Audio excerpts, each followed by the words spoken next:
nice spot by the plant. All right. It's real too. Looks like it is. Yes, there is some light coming in. I don't know if it ever gets on the actual pad, but.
Have we heard anything from Ryan?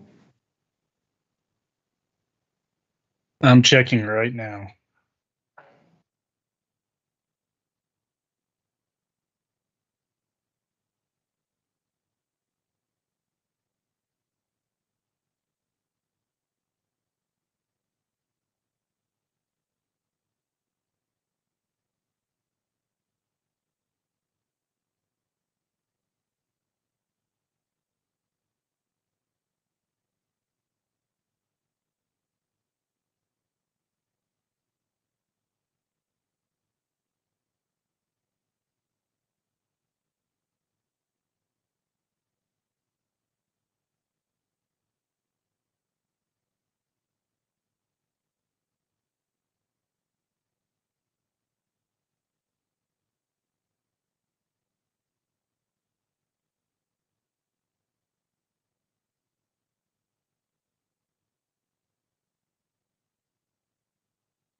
All right, so I just spoke with Chairman Wells, and he's not quite back from Big Piney yet, so he's not going to make it for the meeting. So, Mr. Vice Chair, or Mr. Lutz, that would be you. Gosh, am I still the vice chair? Are you sure? Yeah. Oh wait, I don't know who it is. It might be Tessa, actually. Yeah. I think it is. Madam Vice Chair. Your big debut. I could double check that. We did that in January.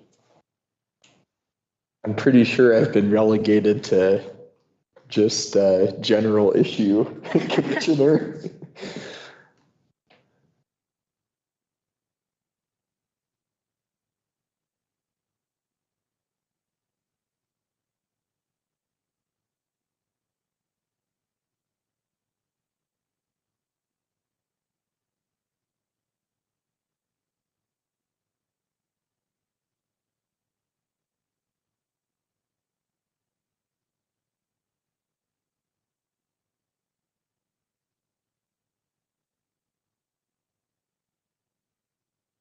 I just checked the January minutes. You are correct. It is Miss Manning.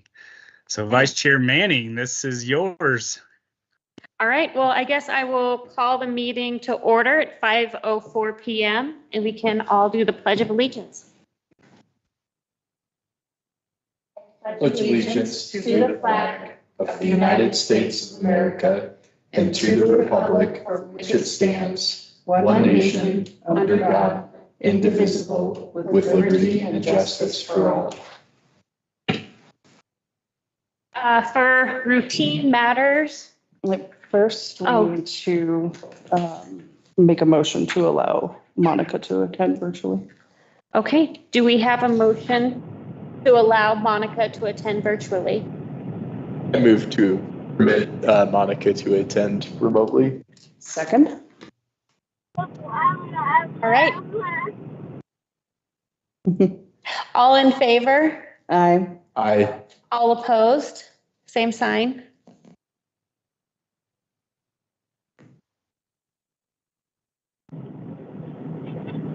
Well, hello, everyone. Hello, Monica, are you in favor of a motion for you to attend virtually? I am. Excellent.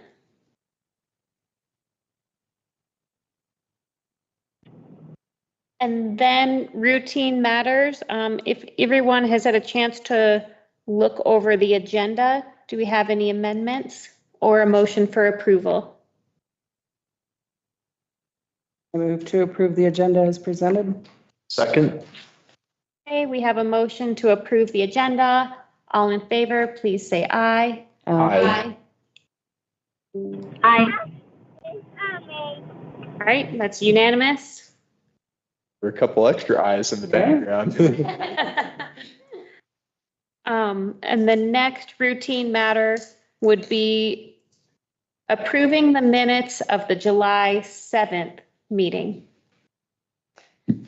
So I read over these. I provided Chelsea with some edits, and if you want to look at them, you can. They're mostly just grammatical. Pretty much all just grammatical. Okay. Just to clarify what was said and everything, but it doesn't change the content. I'd move to approve the July 7th, 2025 regular Planning and Zoning Commission meeting minutes as amended by Commissioner Boyce. Okay, Second. we have a motion to approve the minutes. All in favor, please say aye. Aye. I. All right, motion passes. And then we'll open the meeting up to public comment. Do we have a guest in attendance? I think that's the one that streams. Okay, So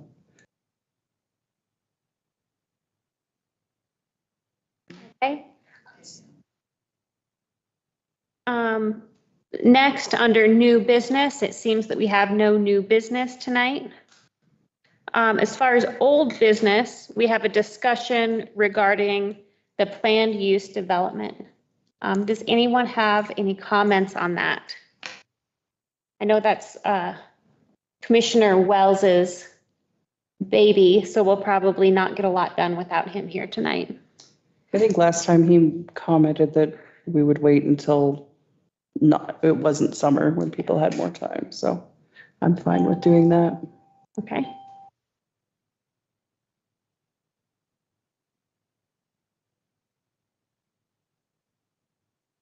In that case, I think there's no action required to keep that item in old business. Chelsea or Abe, would you like to present the Planning and Zoning Administrator's report? Is someone locked out, you think? Oh, yeah, good question. Okay. Chelsea, you can check on that. I can give the report. Okay. There's that people All right. leaving. That sounds about right as well. So, but we can verify that it's open regardless. So, all right, Madam Chair, members of the commission, before you is the monthly report for planning and zoning. Largely, planning and zoning has quieted down over the last month as we've kind of been dealing with some of our bigger projects, bigger developments we've been having going on. We did issue an email Well, we've been having issues with some of our contractors and owners cutting out the engineer of record. So we did send out a pretty informative email of the importance of keeping the engineer on record on staff and at these projects, signing off, stamping, and approving as-builts. And so that's kind of been an ongoing item. We are in kind of the heart of construction season over on Jade Street, which is the Parr Avenue addition. We're working with the Moyes Group on the Pronghorn to kind of establish the construction season to kind of how they're going to finish that out and then like CTE, Dollar General, and like the animal hospital, some of these bigger commercial activities, we've just been working on getting those closed out. We did have a meeting at the Family Dollar. If you guys recall on that project, we do have a public road that is part of the town. That road did not fare well through the winter. We have some concrete issues that need to be resolved. I've spoken with the town council about it, and right now we hold a 2-year bond on that project. We're going to carry it through one more season and make sure that structurally we don't see any issues with the concrete. Right now we do not see issues structurally with the concrete, just the surface was overworked and it's a workmanship issue. And if that holds, then the contractor and owner are prepared or are kind of proposing to do similar to like an interstate where they mill off the top 2 inches of that concrete, use it as road base and pave like a cap on the top of it. So we're kind of working with the town council. I gave an update to them at their last meeting of how that project went. The town engineer did review that with me, and he was in agreement that that seemed like a pretty good plan moving forward. So our bond is in place to carry that forward another season. We did have to halt construction out at Pronghorn Construction. There was a couple homes that went up prior to having a building permit, and then there's some setback issues. I will say that you guys will be seeing a variance application for Pronghorn Crossing at the next regular meeting, so we will have a public hearing on that. But we did have to halt construction. You'll see that in the report.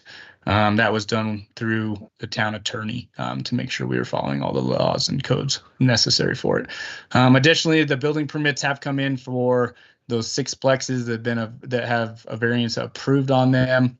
But we don't have, those variances are still conditionally approved. So since we don't have the deed restrictions in place and some of the things that were conditioned on those variances, we're kind of reviewing those, so we're ready to go, but the town staff cannot issue those permits until we get through some of the housing commission and deed restrictions that the council has to approve prior to those variances going.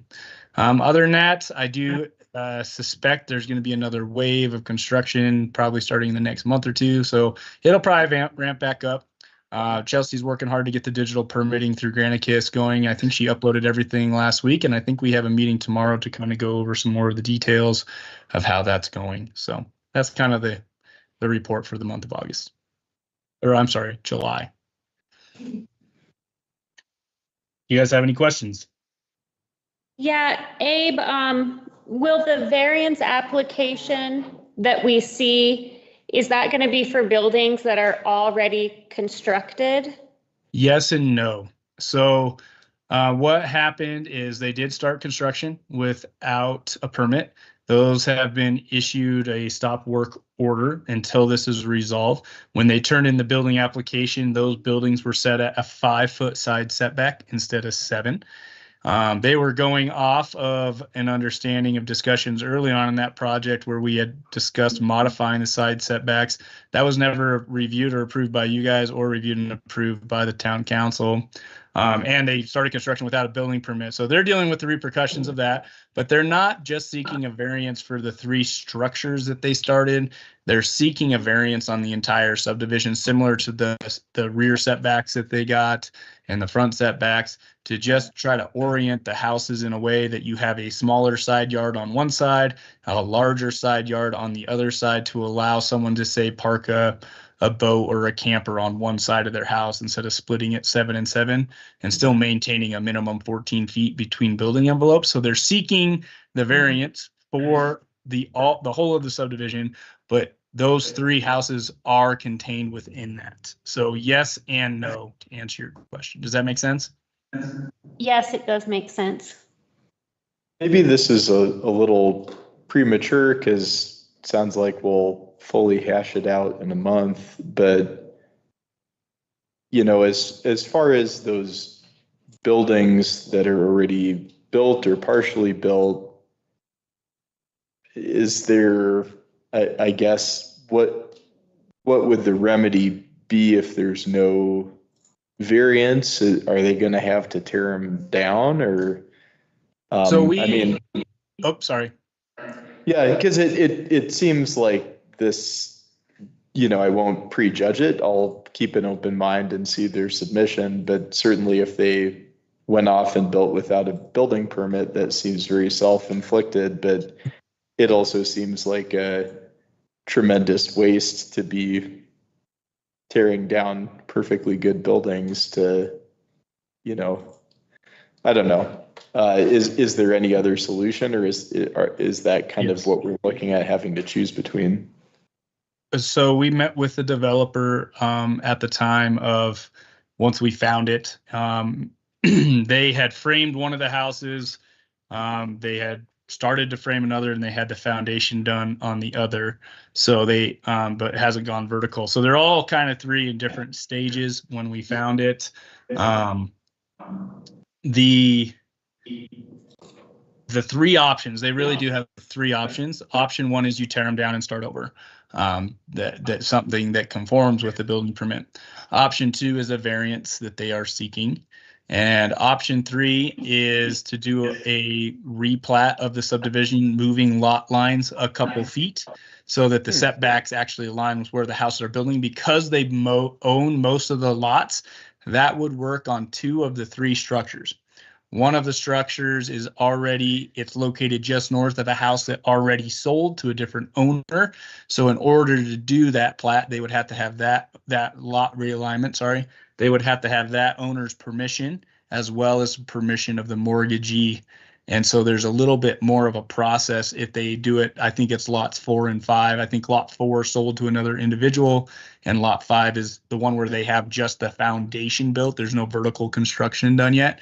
And then obviously option 4 would be some intermix of those three options. If there were variances granted for one or the other, or lot line adjustments done on the ones that can happen, and you tear out the foundation on lot 5 that can't work, and et cetera. Does that make sense and answer your question, Commissioner Lutz? I think so. And does the variance application concern the lot that has already been purchased? And if so, I wonder why that individual isn't requesting their own variance. I'd be a lot more sympathetic to someone who bought a property not aware that it violated a setback, as opposed to somebody who didn't get a building permit. Yeah, no, the one that is owned by another individual, the first 4 houses they built out there that are permitted with the town of Pinedale, those 4 all conform to the side setback. So that house is in full conformance. But the lot north of there, they built 5 feet off of that property line. So if they were to move that property line and change his line, they would have to change, the plat with his permission. He doesn't need a variance. He has over 7 feet on that north side. I think it's close to 15 right now that he has on that side. It's a wider lot. And so his is fine. Okay, that makes sense. And I guess we'll hear all the details pretty soon. Yeah.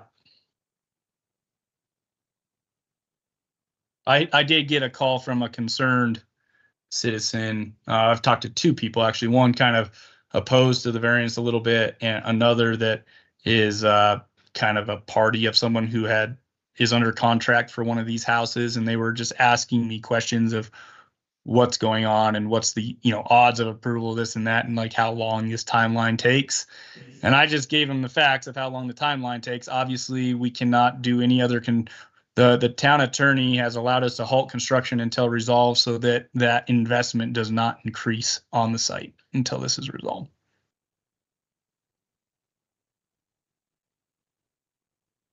Any other questions? I guess if I recall the last time that this happened, one issue is that these builders do not have to turn in the certificate of survey until the construction is complete and they want to sell the property.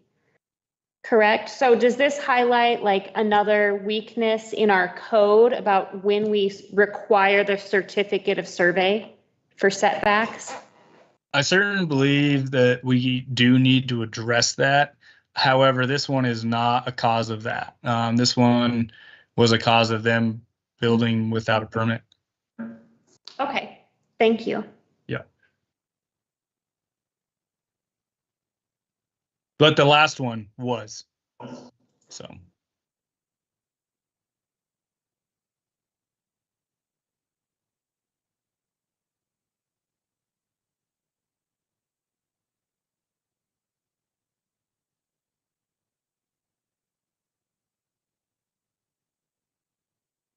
Any other questions?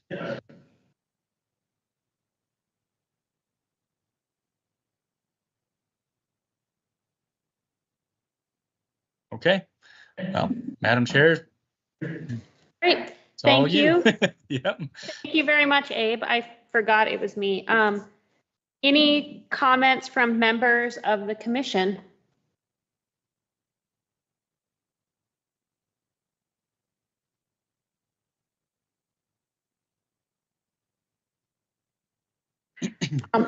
I would make just one comment to my fellow commissioners.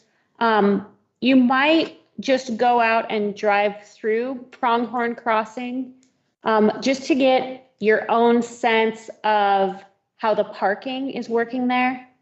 If I recall, the plan for that development did not involve any on-street parking, and there was, the streets are a bit narrower than a standard street would be.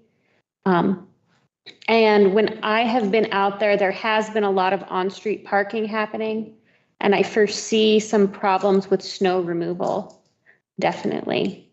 I don't know if anything can be done now, but maybe just something for us to think about in the future as we look at more high-density development. Yeah. And Madam Chair, that'll be something that we've actually discussed as part of the construction of that. Because they haven't completed construction yet, we haven't taken ownership of those roads at all. But upon completion, there will be no parking on street signs, and that will be an enforceable offense by the town of Pinedale. Oh, okay. That's good to know, because the street parking, I think, is already hazardous, and there's only 2 people living out there. Yep, I 100% agree. Even if it limited it to one side of the street, it would be far better, but both sides, it's too narrow of a street to take it. So. All right, any other comments? All right, I guess that brings us to our September meeting. September 1st is Labor Day. I don't think that'll work. So we probably need to look at moving that to either Tuesday, September 2nd, or maybe later in the month, Monday, September 15th. Unless Chelsea and Abe, did you have a date in mind, since we might be considering some variances and having public hearings? It will certainly be a public hearing. And so we are, obviously, if we keep it the week of the 1st, that allows us to get it on the town council meeting on the 8th. If we push it to the week of the 15th, it will not be able to be to council until the 22nd. I did speak with Chairman Wells. He said he can make Tuesday the 2nd work at the same time. But that was just, he said, kind of whatever the group decides, he'll figure out. So. All right, I can't make it on Tuesday the 2nd, but if the majority of the board can, then you might want to have it on that Tuesday, September 2nd. I can make it anytime that week, I think. I would be available anytime that week as well. I believe I can too, at least currently. I wonder, Tessa, do any of the other days work? I know for public hearings, it's nice if we can all. Sure, I guess I have another obligation at 6 p.m. on Tuesday, so. What about Wednesday? I could do Wednesday, September 3rd. That works for me. Does that work for you, Abe? And do you think Ryan would? We will certainly I know what I have on Wednesday nights, and there's other people that can help cover me, so I can make it work, yes. And I do this, I imagine Ryan's in the same boat, so. I'm sorry, Chairman Wells. Sorry. Yeah. Okay, well, can we tentatively plan on 5 PM September 3rd? And could I ask our staff to follow up with Chairman Wells? And of course, reschedule that if it needs to be rescheduled for the applicant and the town council. Yes, ma'am. That will work. But tentatively 5 PM, Wednesday, September 3rd.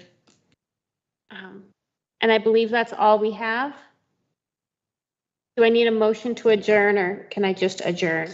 You can just adjourn. Maybe we do motions when there are, more people involved. I would like to adjourn this meeting at 5:25 PM. Great. Thank you, guys. Thank you. Thank you. Damn, that was efficient. Yeah. Well, what to do.